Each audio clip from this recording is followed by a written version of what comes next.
Арғы атамыз Омар деген кісі ұстап алған кісі. Әкеміз де өте қолынан көп нәрсе келетін, мына өзінің ат арба, есек арба, жайдақ арба дейді, сондайларды керемет шебер жасайды. Балта саптау, жаңағы үй жұмыстарындағы дүниені керемет шебер кісі болды. Сол кісі өте білімді де, содан жаңағы арғы дүниеден хабары бар мол адам еді. Әкем жетен. Сол кісі жасымыздан бізде мына батырлар жыры көп нәрселермен жаңағы өзі кітапты көп оқитын. Мына Баян Батырдың кезіндегі жырларын кімнің жазған, Мағжан Жұмабаев жазған. Мына кімдердің жаңағы батырлар жыры, Алпамыс батыр, Қобыланды, сол сияқты жырларды көп оқыдық. Кезінде елдің қонаққа шақырғанда бізді сол жырларды оқыттырып қоятын. Кейін жаттап алатынбыз. Өзі де сол жас кезінде сондай болған екен. Сол кісінің көп тәрбиесі бізге сіңді. Біз ағайынды үшеу едік. Менің ағам Тұрсынжан Жетенұлы, мен Айтберген Жетенұлы, мен Махмұт Жетенұлы үшеуміз ағайынды. Кейін осы өнермен мектептің өзінде көп анандай қол өнер нелеріне қатысты, содан басқа көзге түсе бастады. Аңыздармен, жаңағы әңгімелермен, жаңағы нелермен тарихи археологиялық нелер зерттегенімізде бұл археологиядан шықты. Археологиядан шабылған, соны зерттей келсек, бұның басындағы дулығасын дулыға демейді екен. Біз дулығы маскалы дулыға деп сөйтіп жүрміз. Бұл томағап деп аталынады екен. Мысалы құстың басындағыны томаға дейді ме? Бұны томағап дейді. Біз тұтас қапталды деп есептейді. Ана индистердің балтасы тамағап дейді. Тамағап деген оның қабы екен. Ода да томағап деп айтып тұр. Балтаның қабын айтып тұр. Томағап. Сондықтан жаңағы бұл басынан аяғын дейді, мына өзі торғауыт дейді. Өзі астарына жаңағы қайыстан бұлғардан жасайды да, сыртын темірмен қаптап жасайды. Өте мықты сауыттың біріне жатады. Қазақта алғадай деген сөз бар ғой, алғадай. Алғадайдың басшысын сүгір дейді екен. Бұларды алғадайларды басқаратын адамды сүгір дейді. Бұлар жаңағы қаптаған жауға мықты жауға қарсы жеңіл қаруланған артында тұрады да, осындай ауыр қаруланғандар жаңағы алдына тұрып жол ашып жаңағы жауға дейін барады. Егер бұндай киінбесе садақтың оғынан көп өліп кетеді. Сондықтан аттың басынан бақайшығына дейін, адамның бақайшығына дейін жаңа темірмен қапталып осындай торғауыт кигізеді. Батырлар жырында бәрі айтылады. Сауытыңда қайырдың сынатыны да өте көп атауларына дейін сол батырлардың егер зерттеп оқыған адам болса, көбінен түсінуге болады. Өйткені батырлар жыры бір аңыз болғанмен шындықтан алынған түбіне негізі. Сондықтан жаңағы ағайынды үшеуміз ойландық та бірігіп, осыған қалай істейміз деген сұраққа жауап беру үшін осы теміршілік ағашшылықпен де қосып ойландық, барлық ұсталық өнердің әр саласымен ойланыстық. Соны осы теміршілігіне басым айланып кеп, мына қару-жарақ жасаудың жолын іздеп, ол кездерде мынандай жан-жақты жаңа хабар ешқандай жоқ. Ұсталардың өзі қартайып кеткен.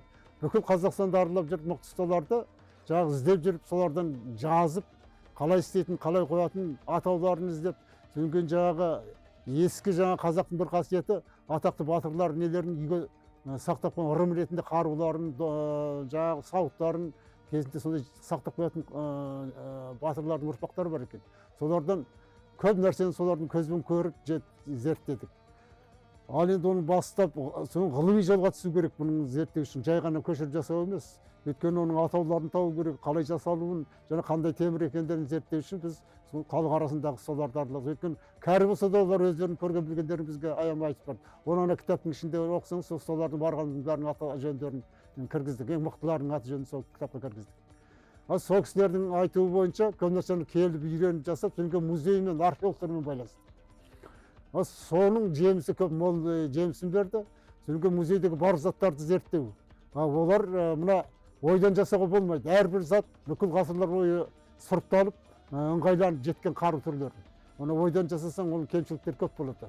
Ал енді ана сұрыпталып жеткен қарулардың жаңағы сыртқы жауға қолдануға өте ыңғайлы, және жеңіл жаңағы алып жүруге ыңғайлы. Сондай терең жаңағы өзінің атауымен жаңағы қолданысқа қалай келетіндердің бәрін зерттеу үшін көбінесе соның бәрін зерттеп, жинап, сонымен барып кірістік. Ағайынды үшеуміз. Ол 1977 жылы біз негізінде сол жоспарды құрып, бастағанымыз 77 жылы. Содан бүгінге дейін 48 жылдай уақыт болып келді есептеген. Ұсталық өнерге кіргеніміздің өзінде біз қазақтың бүкіл дүниесіне бойлап сіңдік деп. Оны зерттесеңіз, қазақтың бүкіл болмысы сол жерден шығады екен. Мына Махмұт Қашқариді оқысаңыз, сол кітабында тұр. Түркілер дейді, темірді тәңірдің сыйы ретінде қабылдаған дейді. Тәңір бізге осы темірді сый ретінде жіберген. Сондықтан темірді қасиетті тұтады, темірді жаңағы аяқ асты тастамайды. Темірді қасиетті өйткені бүкіл жаңағы қазіргі мәдениеттің өзі темірден басталған сияқты. Өйткені басында сол темірді меңгеруден басталған, содан барып жаңағы қару-жарақ жасау, қаруды кім мықты жасаса сол үстемдік жүргізген әлемде. Көшпенділердің әлемге үстемдік жүргізуі атпен бірге осы темірді меңгергені болу керек. Қола дәуірінен кейін осы темірді көшпенділер жоғары деңгейде.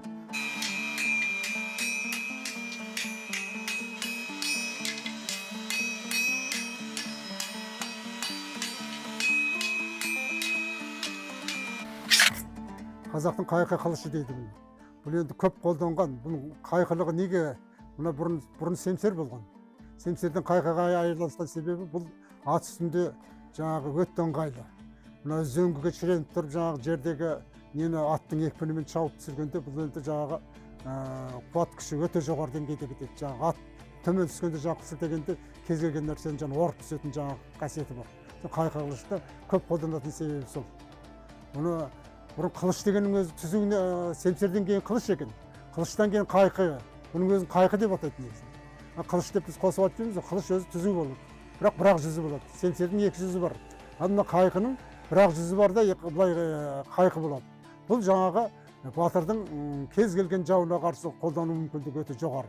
Соның аттың үстінде жаңағы зөңгіге тіреп тұрып, кез келген жағына жаңағы сілтеп қолдануға өте ыңғайлы қарулардың бірі, қаһарлы қарулардың бірі. Оны сондықтан қазақтар көп қолданған. Кез келген жауынгердің қолында қайқы қылыш. Оның сыртындағы мына қыны, бұны алып жүру үшін жасалған. Оны іші ағаштан болады да, сыртын жаңағы бұлғарыдан, матадан әртүрлі. Немесе атақты батырларға күмістеп, өрнектеп жасайды. Ал мына екі бауы оның алып жүруге жаңағы белдікке қыстырып, екеуін алып жүруге жасалған нәрсе. Сабы міндетті түрде өкшелік болады. Мынаны жаңағы балдағы дейді, мынасын. Бұл балдағы жаңағы қарсы келген қылыштан қорғайды, мына жағынан да сол қарсы келген қылыштардың жанып келгенде қалады. Мына жағынан қолдан түсіп қалмау үшін кейде бау тағылады. Мына негізі мүйізден де ағаштан да әртүрлі нелерден сақтайды.